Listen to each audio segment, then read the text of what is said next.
I am honestly not sure how this division is going to play out in the NFL this year, but what I do know is that this division could be loaded with fantasy football assets. We're going to break it all down today on today's episode of the Fantasy Football Fellas podcast. Welcome in.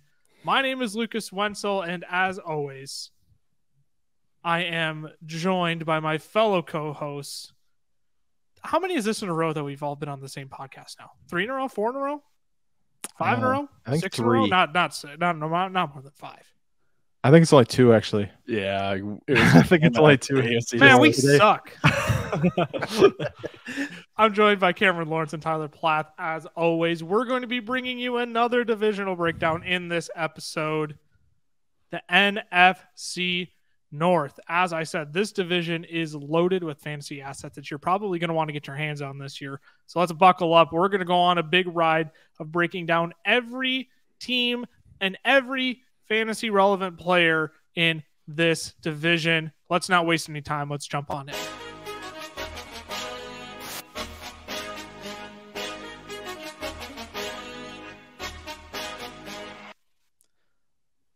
The Packers, the Vikings, the Lions, and Chicago Bears are all who makes up the NFC North. I forgot to mention, if you haven't subscribed to the podcast or the YouTube channel, make sure you go do that right now. You can do that by simply hitting that subscribe button on the YouTube channel. You can turn on those notifications so you get alerted when all of our new episodes are up. Same for the podcast. You can go ahead and hit that plus button. And hey, if you leave a review too, that actually helps us out a lot. That helps boost us up in the world of podcasts that become relevant on either Spotify, Apple Podcasts, Google Podcasts, wherever you get your podcasts from. So if you go ahead and leave a review, subscribe to the pod, that helps us out immensely. Fellas, we're going to start with our hometown team here. We're going to start with the Minnesota Vikings. We're going to fly through them because, frankly, I can't even say fly because they're probably going to take up the most time because we could talk about them all day. Let's just start from the top. Let's start with Kirk Cousins. All right. He quarterbacking this team for multiple years in a row now. He's our consensus quarterback 11. He's 10 for you, 12 for me, Tyler, 13 for you. Look, great year in 2022 with Kevin O'Connell taking over as the head coach and calling the plays. 643 passing attempts for Kirk Cousins.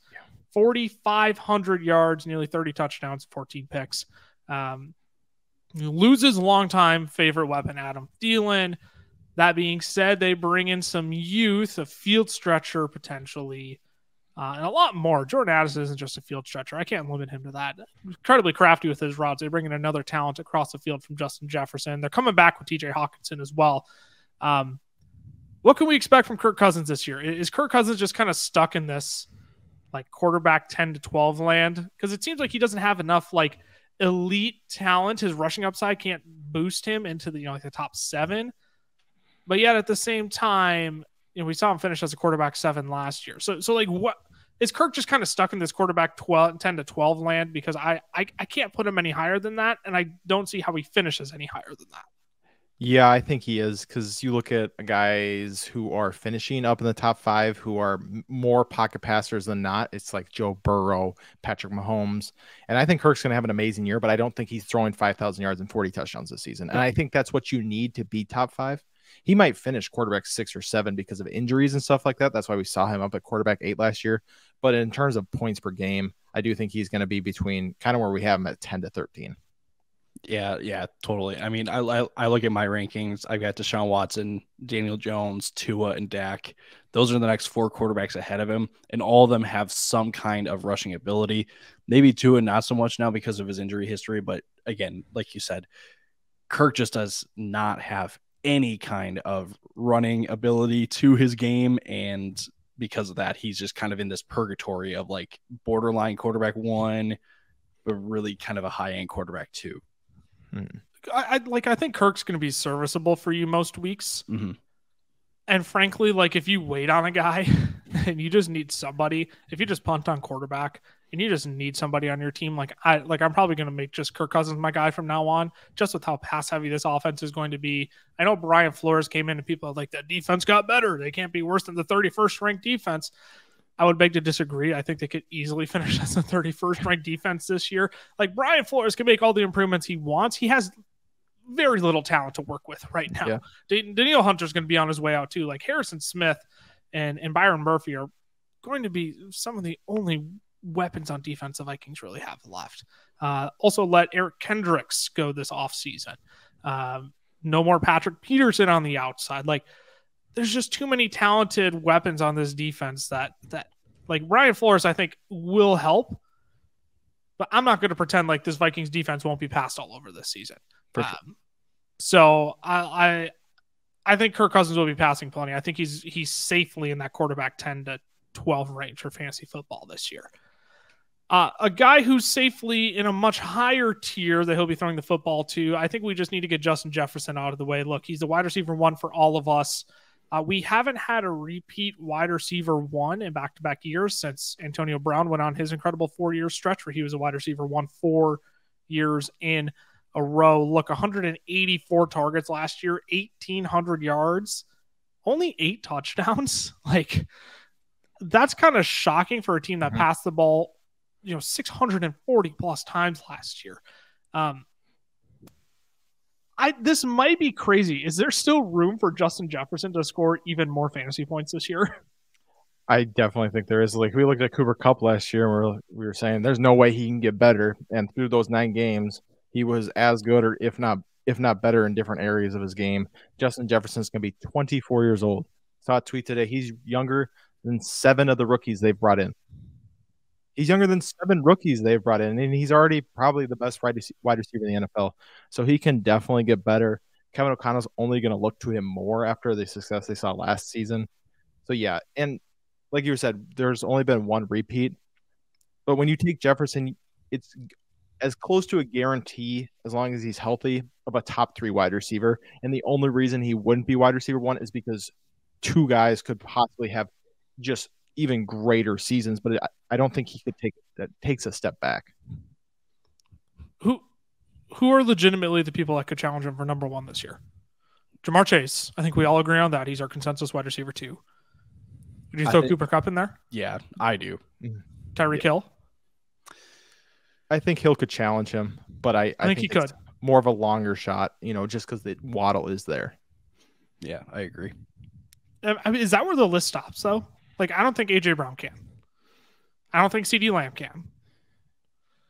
Who am I missing? There's another, upper echelon wide receiver. Devontae Adams and Stephon Diggs. Maybe if, just the volume gets outrageous and touchdowns are outrageous. But, it'd have to be career years for both of them.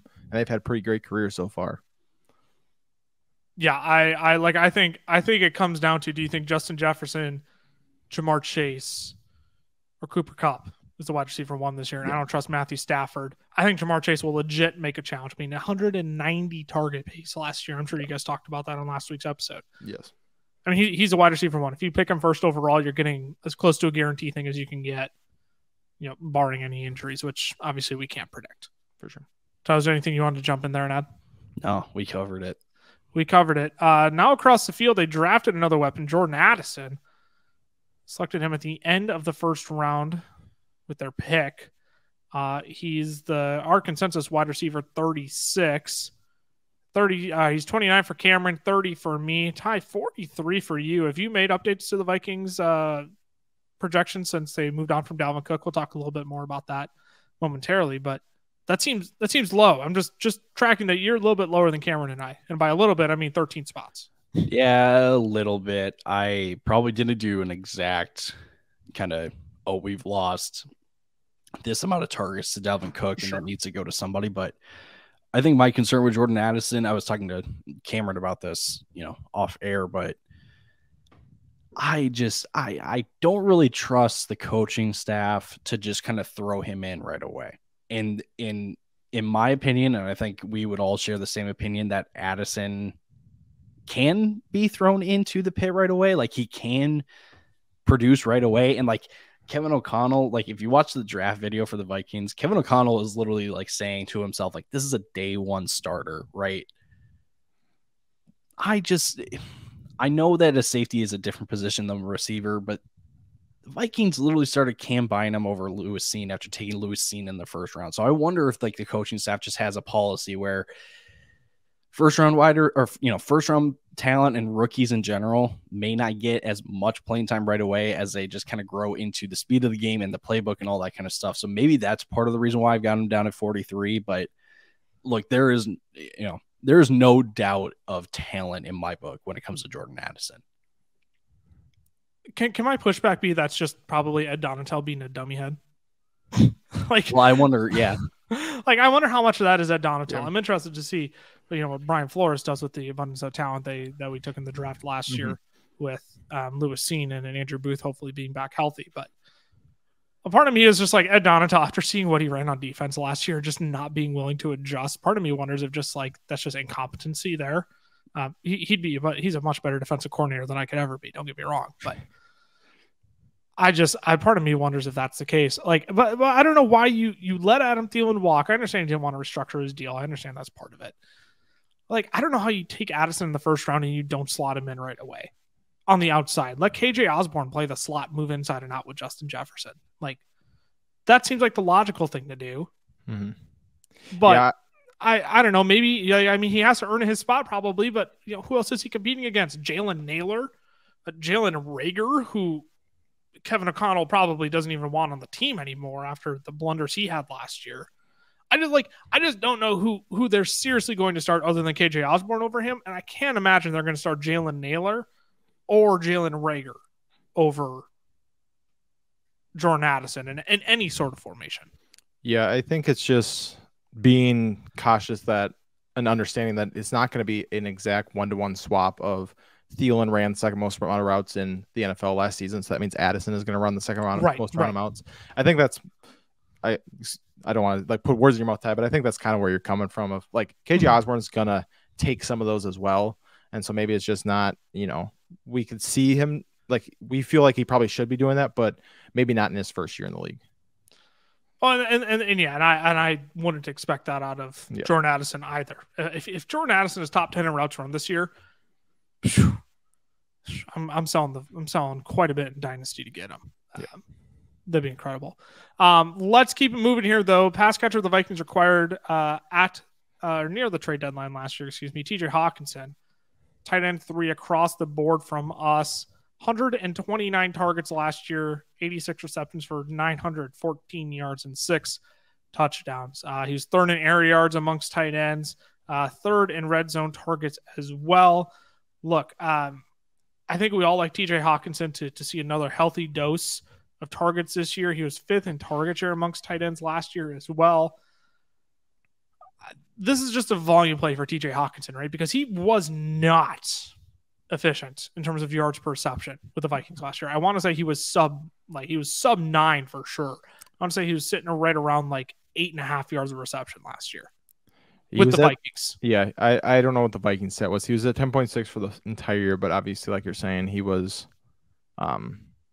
played for the Lions for the first 6 weeks of the season. So but like you were saying, it's a volume play. So he kind of leads that next tier after the Andrews and Kelsey, right? He doesn't have a ceiling where he could get up and be a league winner, but he's a guy who's going to get you 10 to 15 points every single week. I want to ask you guys this question, and I'm asking this versus saying this because I don't want my Homer Viking fandom to, blind me on this. With all the additions that Baltimore has had, with wide receivers like Odell and Zay Flowers and stuff, is there a possibility that we see kind of a volume drop off? When I say drop off, I'm not saying Mark Andrews isn't a top 3 tight end anymore. But is there a world where TJ Hawkinson could actually finish as a tight end 2 over Mark Andrews? I absolutely think there is. Yeah. I think you're looking at very similar situations for both. I don't think Baltimore is going to be as pass heavy as the Vikings. That being said, I think Mark Andrews is going to draw a lot more targets than TJ Hawkinson because the Ravens don't have that Justin Jefferson. They don't even have – you could debate whether Rashad Bateman or Zay Flowers is as good as Jordan Addison. But Mark Andrews is still going to be the clear target getter there. Mm-hmm.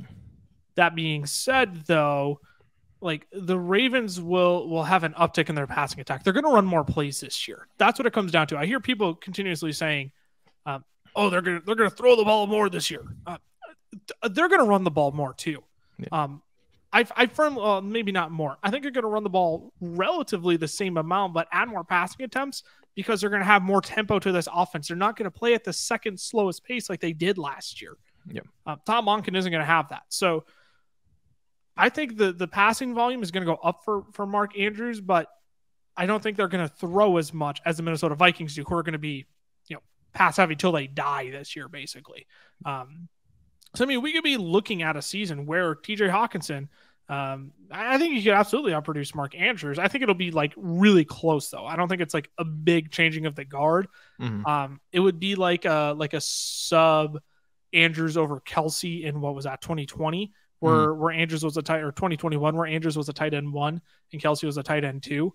Yeah. I think it's gonna be something similar to that, but it's the 2 and 3 with Hawk and Andrews, where Hawk could just essentially just outproduce Mark Andrews, even though Mark Andrews will still see plenty of targets himself.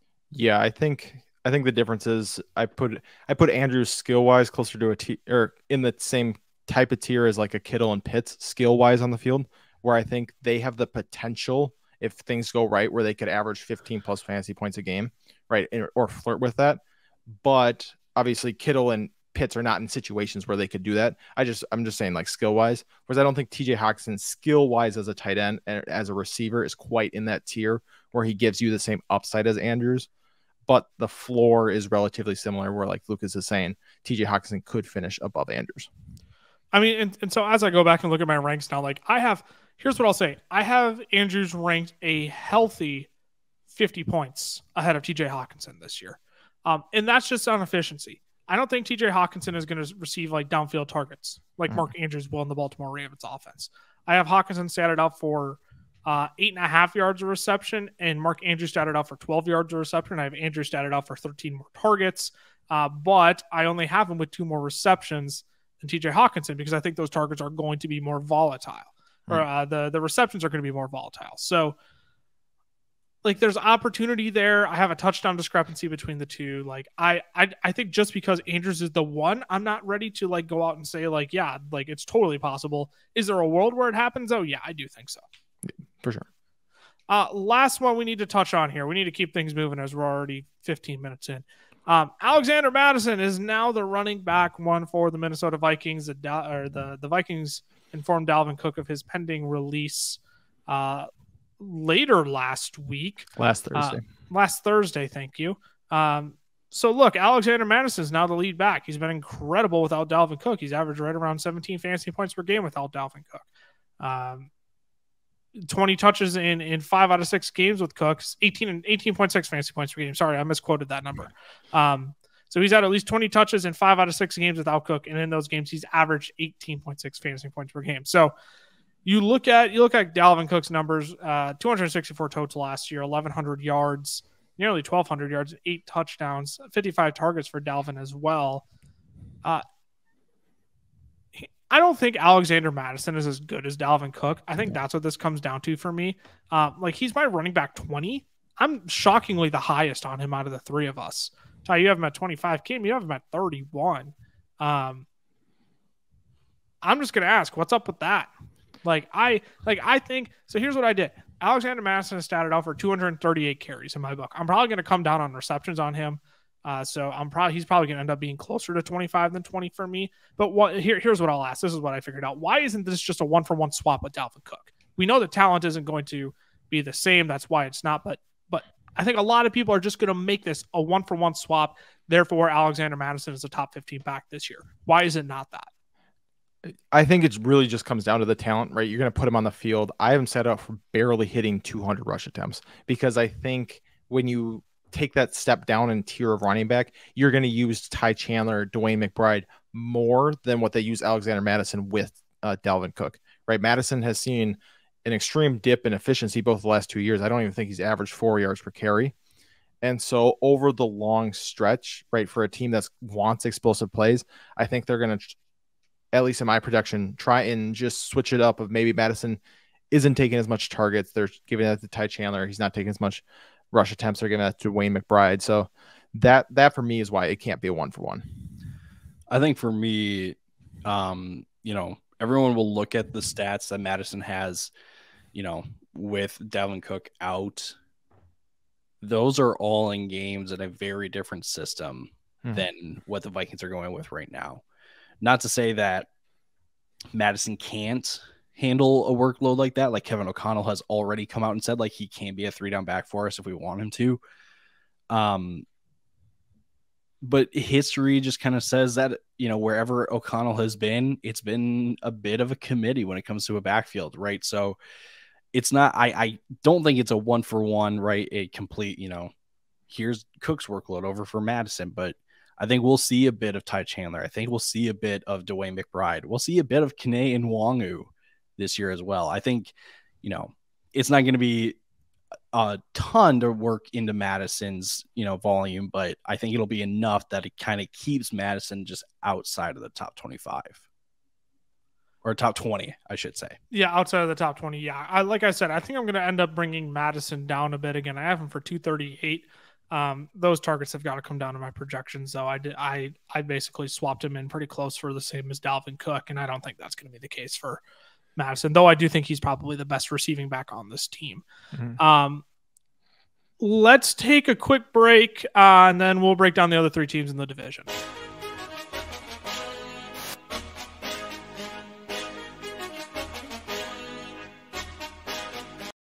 Today's podcast episode is brought to you by our friends over at Underdog Fantasy. Now, we love Underdog. It is the easiest place to play best ball formats, and they even have their own form of player props called Pick'em. You can make up to 20 times your money on a single night by correlating props together. 2 picks will triple your money, 3 will 6 times it, 4 will 10 times it, and 5 plays that all hit will multiply your entry by 20. You can even place insurance on your picks too, so if only 4 of your 5 props hit, you still get 10 times your entry. And if you use our code FELLAS when signing up, Underdog is going to double your first deposit up to $100.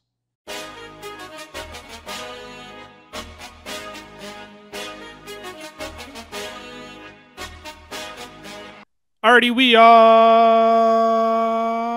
back. I was late. It's gonna be like the new. How long? Like, can I get you all to like get it right on time?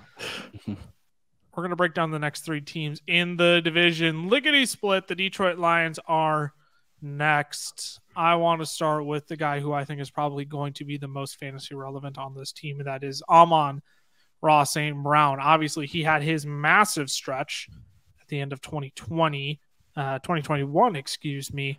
As a league winner, he took home the championship for many teams, proved himself worthy last year. 146 targets, 106 receptions off of those for 1,161 yards, 6 touchdowns. He's our consensus wide receiver 10. Cameron has him at 11. I have him at 10. Ty, you have him up at 7, so you're even more optimistic than us on Mr. Amon-Ra.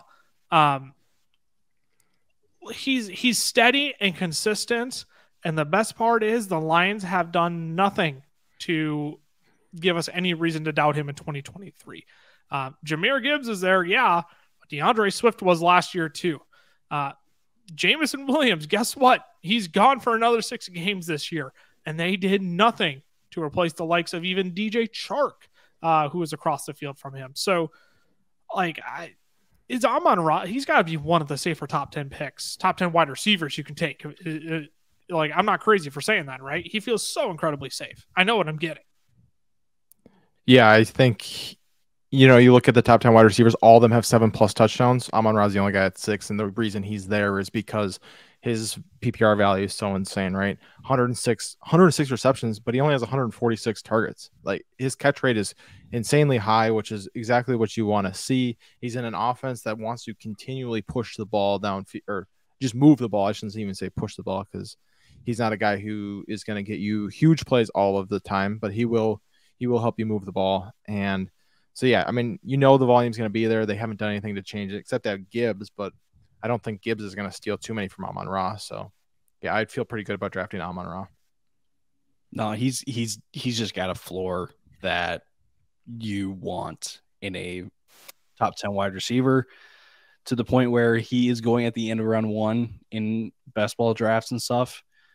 And, I wonder if some people will say that's kind of an overvalue because you want to take upside in best ball, and Amon-Ra may not have some. But I'm like, please explain who else is like he has a floor and he has opportunity to increase his ceiling from what we saw in years past. So there is a lot to like about Mr. Amon-Ra. I'm going to leave it at that. I don't have too much to add. I think he's steady and consistent. He's going to be the wide receiver 1 again this year because Jameson Williams, who's our consensus wide receiver 82, is gone for 6 games. They have rookie tight end Sam Laporta, who could make a sneaky little impact, but we all know rookie tight ends. Maybe if you don't know, I shouldn't assume. Rookie tight ends don't make an impact year 1. They never have. Kyle Pitts and Evan Ingram are the 2 most recent ones who made an impact that both went over 1,000 yards. But outside of that, these rookie tight ends typically don't produce right away. So it's Amon-Ra and Jahmyr Gibbs in this receiving game, really, until Jameson Williams is back on the field. Let's talk about Jahmyr Gibbs very briefly. We talked about him in our shocking projections episode that came out on Tuesday. So you can go back and listen to all of our thoughts on Jahmyr Gibbs. Cameron did a great deep dive into why Jahmyr Gibbs could potentially be a top 10 running back this year. Again, go back and listen to that episode if you really want to deep dive on Jahmyr Gibbs. Look, he's replacing DeAndre Swift, got traded to the Eagles, right? Swift saw 70 targets in 14 games, despite playing only more than 40% of the snaps in 3 of them. That's insane. Even when DeAndre Swift wasn't on the field, this man, when he was racking up targets. I mean, that is just nuts to me. So imagine if they do play Jahmyr Gibbs. Let's be nice and say it's a 60-40. Let's be not even nice. Let's be mean and say it's like a 60-40 split between Monty and Jahmyr Gibbs. You're looking at least 70 targets based on the pace that DeAndre Swift was on. And that's an incredible floor, incredible receiving floor for a guy like Jahmyr Gibbs. So, we talked about him being top 10. I have him at 16, Ty. You have him at 17, I believe. Cam has him all the way up at 11. I have him at 17 as well, excuse me. What's his current ADP? Can I get his current ADP? Because I think I sneaky like his value. On Underdog? Yeah, go Underdog. Running back Promo Fells will get right you now. instant match on your first deposit up to $100. Go Underdog. Running back 14. I don't mind it. I'm surprised I don't have more shares. I think when he's there, though, I've already drafted running backs earlier, so I don't want to load up on running backs. Take some of the wide receivers in that range since it's a 3 wide receiver and Underdog in best ball drafts there. I don't know. What else do we need to add on Jahmyr Gibbs? I don't think we need to add much if they go back and listen to last episode. I'll keep my mouth shut since I talked so much last episode about him. No, we have talked far and extensively about Jahmyr Gibbs. He's worth it this year where he's going in drafts. I would 100% agree. So let's move it on to the other running back in this offense, David Montgomery. They brought in for a nice hefty contract this year. So when they took Jahmyr Gibbs in the first round, everybody started freaking out because you just paid David Montgomery all this money, man. He's our consensus running back 20. We all have him right around the same range. He's 22 for both Cameron and I, 21 for Utah. 201 rushing attempts last year, 800 yards, 5 touchdowns. But look, he comes in and now that we kind of know how this offense is going to be built, now that they have Jahmyr Gibbs replacing DeAndre Swift, I think it's kind of assumed that he's going to take on, Jamal Williams' role from last year. I mean, he won't score as many touchdowns. Cameron, do you have the stats handy of how many times Jamal Williams had goal to go rushes last year? Wasn't it 13? Yeah, I think he had 13. I think it was 12 of them were from the 1 yard line or something like that. It was crazy. That's absolutely insane. And I don't think the lines are going to fall on the 1 yard line every single time they're in the red zone this year. But that being said, we all like Monty this year. He's a safe option in an offense that wants to run the football. Yeah, I'd agree. I think the thing too for Monty is even if Gibbs is pushing 50, even 55% snap share, I think Monty could still push a 60% snap share too, because they want to line Gibbs up outside. They want to have Gibbs moving around the field more. So I think that's going to just keep David Montgomery on the field. And David Montgomery is not a bad pass catcher himself. So I don't think he's going to, none of us are projecting 17 touchdowns for David Montgomery. No. I don't even know if anybody has him above 10. I have him at 9. Yeah, maybe flirting with that number right there. But his receiving work is going to be better than Jamal Williams, who I think averaged a target a game last season. So David Montgomery is going to be, somewhat involved in that. So I think that will kind of offset a little bit of the Jamal Williams touchdowns. But David Montgomery is a pretty decent running back in his own right. So I think we got to keep that in mind too. Ty, you're just like, yes, I agree. Yeah. I'm like waiting for you to say something. You're just like, yep. We like Monty. Like, Monty's going to be, I think Monty's going to be a fine pick this year. He's not going to give you much upside. Let's put that out there. Monty's not going to give you much upside this year. No, he's my ideal kind of, if I go hero running back in drafts, he's my ideal running back 2 to get. Yeah, no, I 100% agree. I think he's a great running back too after you fill out some more depth on your team. Where's his sleeper ADP? Do we have that on hand? I should have written that down. That's all right if we don't. But that I think Monty could be a great value in sleeper drafts this year if he's going anywhere after the 6th round. Like that's a value to me on Monty with the way you can build out your team. Pick if you go 79, so that would be it'd be after the 6th round. It'd be after the 6th round, yeah. So the fact that he's being drafted in that range, if you go hero RB, Monty's your guy in the 7th there. Mm-hmm. So, in the 6th, excuse me. Let's keep it moving. How much time do we want to spend on Jared Goff? I don't like. No. I'll just ask this: how relevant of an option is he this year? Because he gave you quite a few good games last year. But he's our consensus quarterback, 18, 17 for Cameron and Tyler, 20 for me. Like, as much as people love this Lions offense this year, I don't know, man. I just can't. I can't trust. I don't want to trust Jared Goff on a week-to-week basis. If that's the state your team's in, then you did something wrong in your draft, I'm afraid. Yeah, he's a matchup-dependent streamer. Then that's what he was last year. He had good matchups, and the Detroit Lions exploited that. He'd have great weeks, and then if it was a tough matchup, he was awful, and you didn't want him in your lineup. So I think that's going to be the way he is, where you have to really pay attention to where they're playing and who they're playing. Yeah, I'm blanking on the fantasy point totals from last year and his home away splits, but they're horrendous. Yeah, he was not good on the road. I'm not going to sit here and say that's going to happen again this year, but it just kind of proves the matchup dependent streaming option that Jared Goff is. I won't add anything onto that because you both covered it. Let's move on to the Green Bay Packers. Aaron Rodgers out of town now. How does that impact a lot of the weapons on this team? I think we're going to spend most of our time on the running backs here because we talked about Christian Watson in our shocking projections video. Again, go check out Tuesday's episode if you haven't listened to that already. Let's start with Aaron Jones. I think a lot of people are continuing to expect a fall off from him. Each of the past 4 years, though, he's been a top 12 running back in fantasy points per game.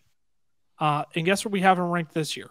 That's a top 12 running back. He's a running back 11 in our consensus rankings, 10 for Cameron, 11 for me, 14 for Ty. He averaged over 5 yards a carry last year. I don't think people realize how efficient this guy was. Mm-hmm. 213 totes for 1,100 yards and only 2 rushing touchdowns. Yeah. His receiving numbers, great, though. 72 targets, 59 receptions for just nearly 400 yards and 5 touchdowns there. 8th in running back targets. What's crazy, though, is that his red zone touches were just horrendous last year. He was 15th in red zone touches. He only had 1 goal line touch last year. I think A.J. Dillon is going to be more the guy at the goal line should they be near the goal line. But I think, begs the question with Jordan Love at the helm, how close are they going to get to the goal line? Which then also begs the question of why are we still so high on Aaron Jones if we're more out than in on this Packers offense this year? I just think it comes down to the amount of volume that he's going to get and what he's proved that he can do with it over and over and over again.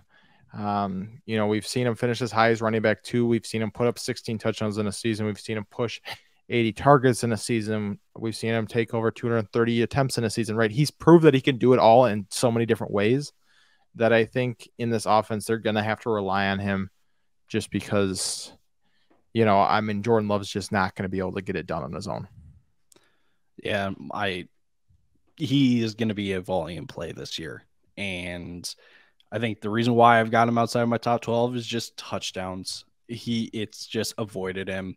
And you have to acknowledge that there is a possibility that we see some positive regression in touchdowns because of the situation, but I just am going to follow the trend of touchdown opportunities are just not really going to be going Aaron Jones's way. Mm-hmm.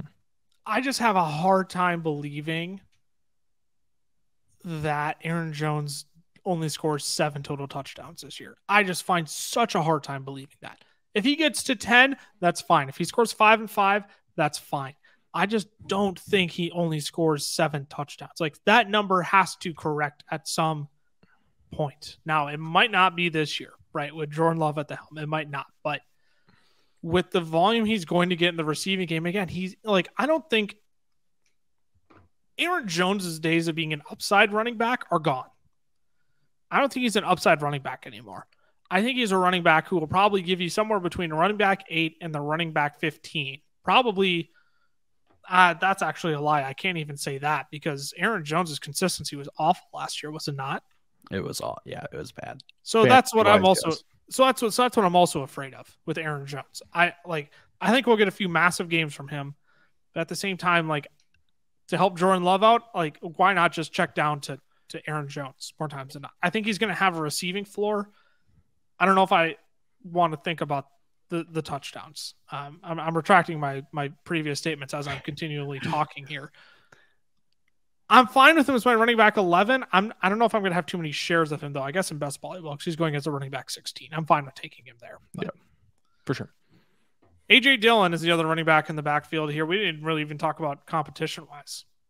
It's our consensus running back 23. He's 26 for Cameron and I, 22 for Ty. 186 rushing attempts last year for 7 touchdowns. He really put it on at the end of last season, finally. He had 5 less touches than he did in 2021, and his efficiency actually decreased from 4.3 a carry to 4.2 a carry. Not a massive dip, but just something to note. I mean, this is a 2-headed backfield. Don't get me wrong, but like, are you going to trust A.J. Dillon? Do you think here's what I'll ask. Do you think A.J. Dillon scores more touchdowns than Aaron Jones this year? Rushing wise, yes, but I think Aaron Jones can make up for it in the receiving game to keep it close or score more than A.J. Dillon does. Yeah, I mean, the way that I've got statted is more rushing touchdowns for A.J. Dillon, but they're close in total touchdowns, and that's just because Aaron Jones makes up for it in receiving work. Yeah, I have A.J. Dillon statted out for 8 touchdowns this year. I do have him catching one through the air as well. What do I have for... I'm trying to find my Aaron Jones rank here. I have Aaron Jones for 9 total touchdowns. So I have them both scoring 9 total touchdowns this year. Which is why I asked that question, because I think they could just split this year. I think Aaron Jones will, or not Aaron Jones, A.J. Dillon will get all the rushing touchdowns. I think he'll get everything when it comes to the 1-yard line. We talked about only 1 goal line touch for Aaron Jones last year. Because I think A.J. Dillon is going to be that thudder at the goal line. Mm-hmm. But again, this is not an upside play. A.J. Dillon has little to no upside, if you ask me. Yeah.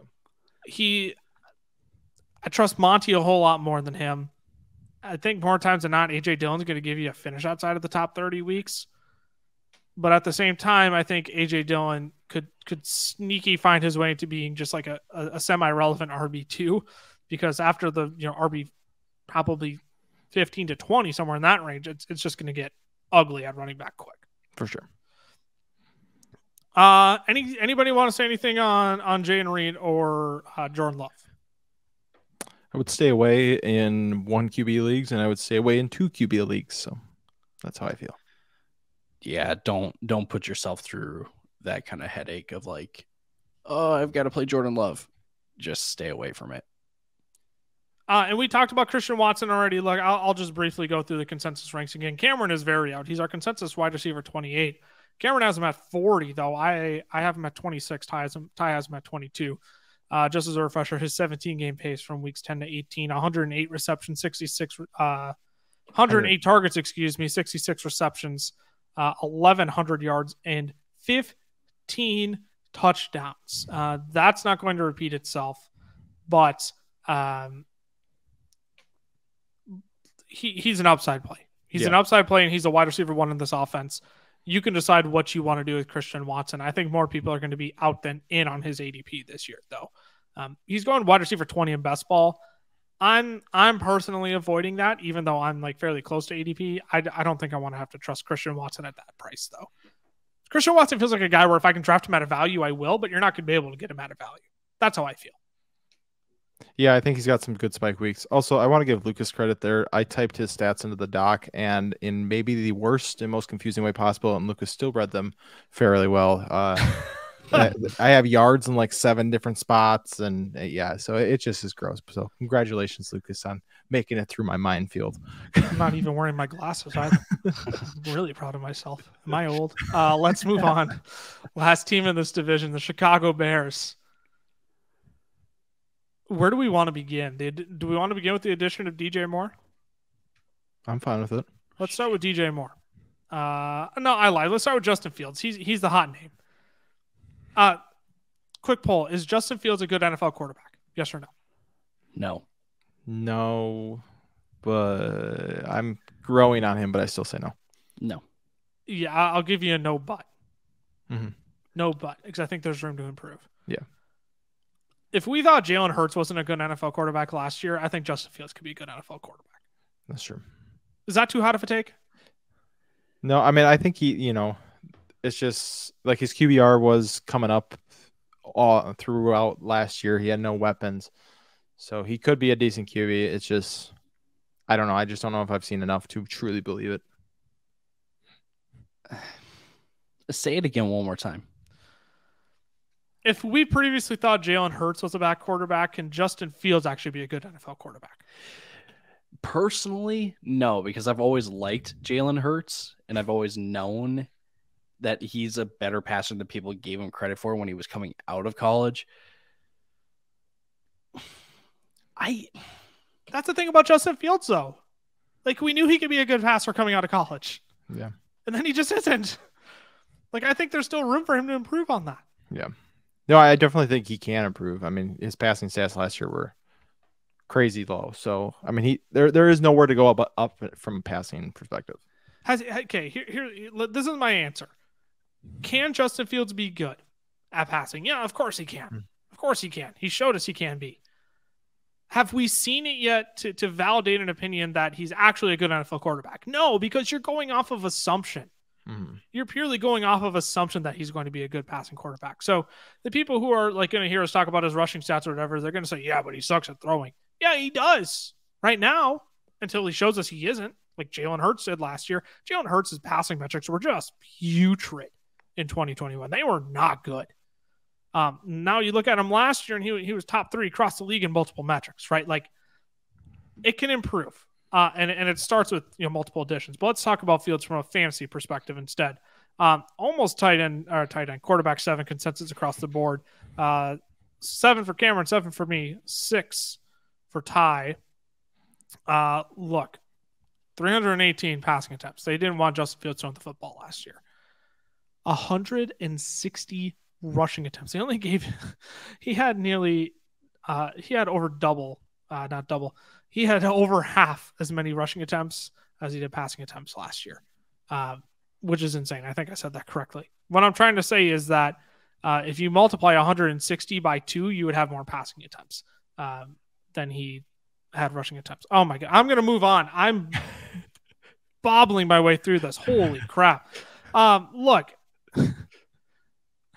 can you, how risky is Justin Fields this year? I'm just going to get to my question. How risky is Justin Fields this year? I actually don't think he's very risky at all, just because he did have 160 rushing attempts last year. I think that gives him enough of a floor where you're not like, man, this guy sucks every week. I think he is purely an upside play where you're drafting him at. The only thing would be if the passing just doesn't come, you're just kind of left like, with Daniel Jones. And that's not exactly what you want for where you're taking Justin Fields. He's not as risky as he was last year, but there's still question marks. No, that's fair. I think that's a good summation. Because I think I can trust his rushing floor. It's how much do I want to trust him in the passing game, and do I want to bank on the insane rushing volume he got last year from a fantasy perspective? Yeah, I mean, he barely averaged 200 total yards a game last year. 67 rush yards, 149 pass yards. That's like, what, 116 if I do my math, 216 if I do my math correctly there. I mean, 216 total yards for a quarterback on a given week is pretty bad. Now, is there room for that to improve? Absolutely, but there's also room for that rushing work to go down and the passing work to not pan out entirely either. So I don't know if he's risky here. So let's put it on a percentile then. On a scale of 1 being 0 being there's literally no risk associated with Justin Fields, to 10 being he's literally the riskiest asset you could draft in fantasy football, where would you put him on that scale?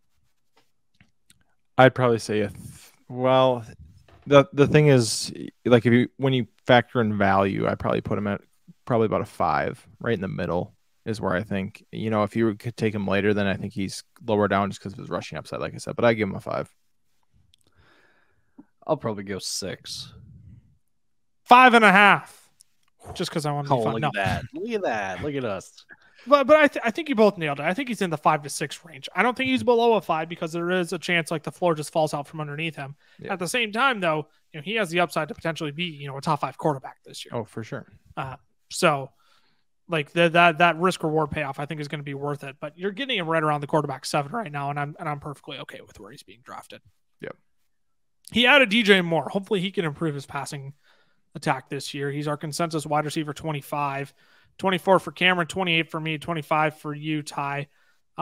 Only 118 targets last year. You'd think based on his target volume the previous years, he'd have more.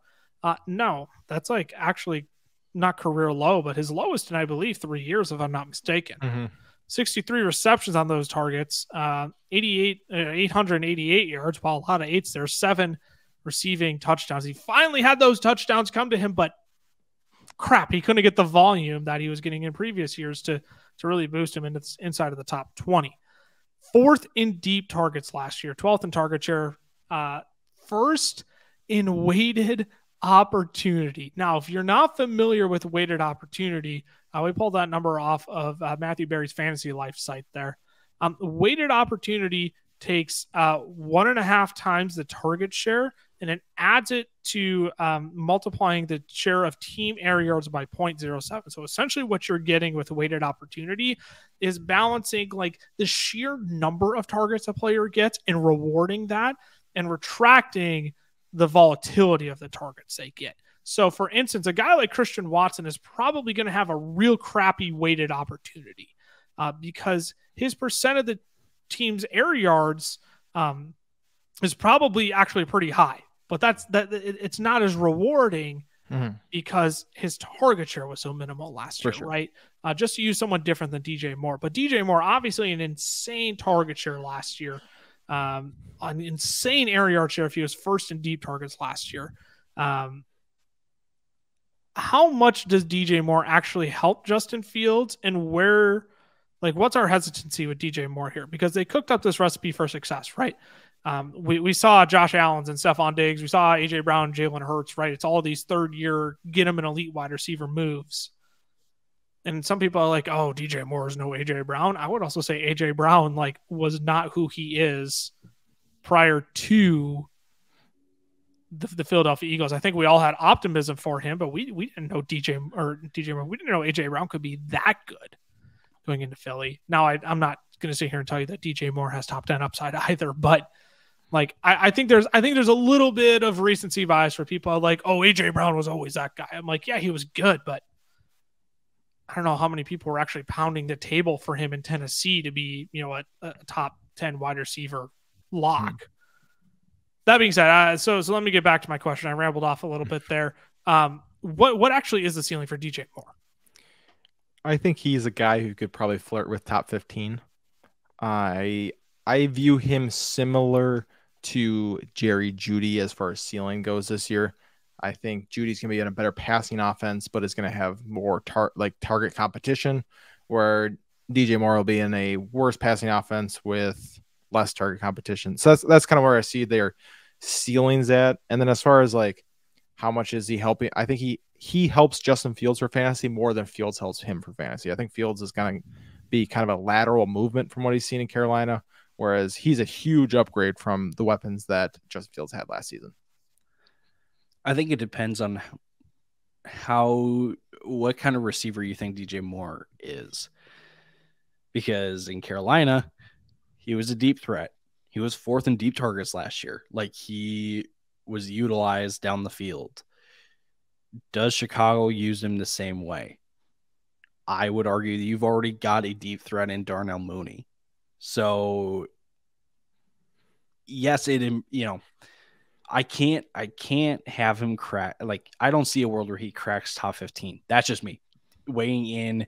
Fields as a passer, the scheme fit with DJ Moore, with all the other weapons like Cole Kmet and Darnell Mooney. While DJ Moore is, better than those weapons, I just don't know how it all works together. And as a result of all that, what the offense could be, I just don't see DJ Moore sliding into the top 15. I can see him somewhere between 15 and 20, but the wide receiver 1 fantasy option down the road, I just don't see it really. How many targets do we all have for DJ Moore? I have him at 128.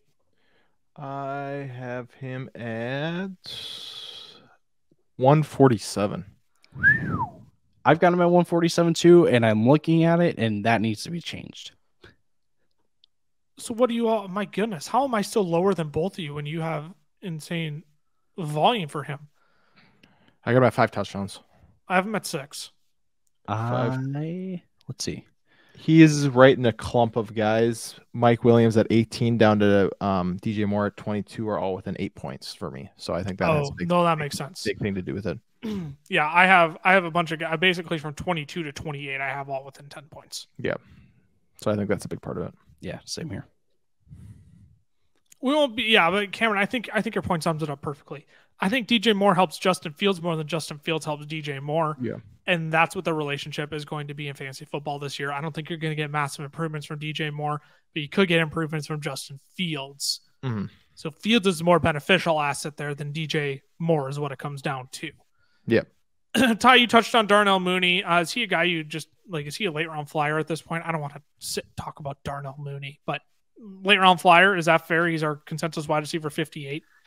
We're all over the map on Mooney. Yeah, I maybe a late round flyer, but there's an injury that he's coming back from, and his status, like, there's not a whole lot of information on his rehab, so there may be a chance that he may be a late start to the season. I think he's probably a safer bet on waivers than he is a late round flyer. Chase Claypool? Oh, sorry. No, you're good. Stop. Nope. Move on. Actually, no. On Claypool, just real quick before we move on, I will say I've taken him a couple times with the 18th, with like my 18th overall pick in best ball drafts, just hoping this guy's 6'4". Maybe we can get a long touchdown one week and he sneaks in. That's the only reason, is in the 18th round when you're just throwing a complete dart, and you're just like, I have no idea what any of these guys are going to be. That would be the only time in any league that I would consider Chase Claypool. Fair enough. Let's talk about these running backs. Or no.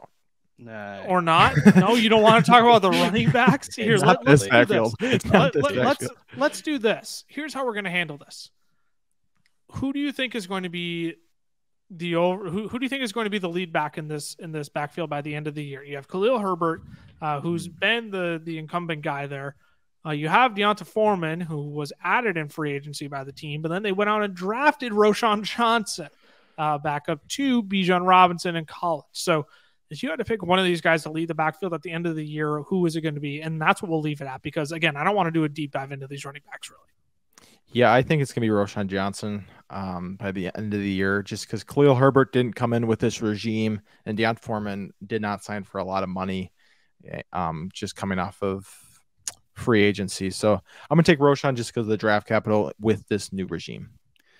I'm going to say Khalil Herbert. I just think Khalil Herbert and Roschon Johnson are going to be the Walmart version of Aaron Jones and AJ Dillon. And so while Roschon may be the more productive back in fantasy terms by the end of the year, I still think Khalil is going to be the lead back. Yeah, I'll tell you who it's not going to be, and it's Deonta Foreman. Not because he isn't good. Like, the team brought him in because they knew he could be, a solid running back too. But if they go out and spend the capital on Roschon Johnson, who actually, I sneaky kind of liked Roschon Johnson coming out. Like, I think Roschon Johnson has a chance to be relevant this year, but I think that's all he has a chance to be relevant for. So if I had to pick a guy, I'm going to pick Roschon, but it's him or Khalil Herbert. I don't think it's going to be Deonta Foreman. Any interest in Cole Kmet as a tight end filler? I have been passing on him. Yeah. If I have so many questions about how the offense is going to work with the running back room and DJ Moore and Darnell Mooney, and I forgot about Chase Claypool, who is also a deep threat, like where does Cole Kmet fit in that? I just don't know until I pass on it. He's intriguing to me. I don't think I'm drafting him as my starting tight end in any leagues. Like if I punt, I'm not targeting Cole Kmet. There's other guys I'd rather target, but I think it is worth mentioning. 5th in fantasy points per route run, 4th in fantasy points per target last year. Justin Fields does really like Cole Kmet and trusts him as well. We saw him. He caught 7 touchdowns last year. He's looking for him in the red zone. 8th of all tight ends in target share, 4th in target separation. Like these are great numbers for Cole Kmet. You throw in DJ Moore, though, and I think that does throw a wrench in his production. Yeah, I think if maybe the Bears come out and throw 33, 34 times in the first game, then maybe you think about scooping them up off of waivers. But that would be kind of what I'm waiting for to see with Cole Kmet. Is this team actually going to throw the ball this year? Yeah, no, I 100% agree. I don't think I want to trust him in the production he had last year. Now that Cole Kmet is there, or that DJ Moore is there, excuse me. And we're just still not sure what this offense actually looks like in this new regime. Any final things we want to add on the NFC North? I think just take the guys that you know are good in the NFC North, right? Don't deal with the Bears backfield and try to make that guessing game. If you know they're good, take them. If you're like, I don't know who's going to be, I would stay away. Agreed.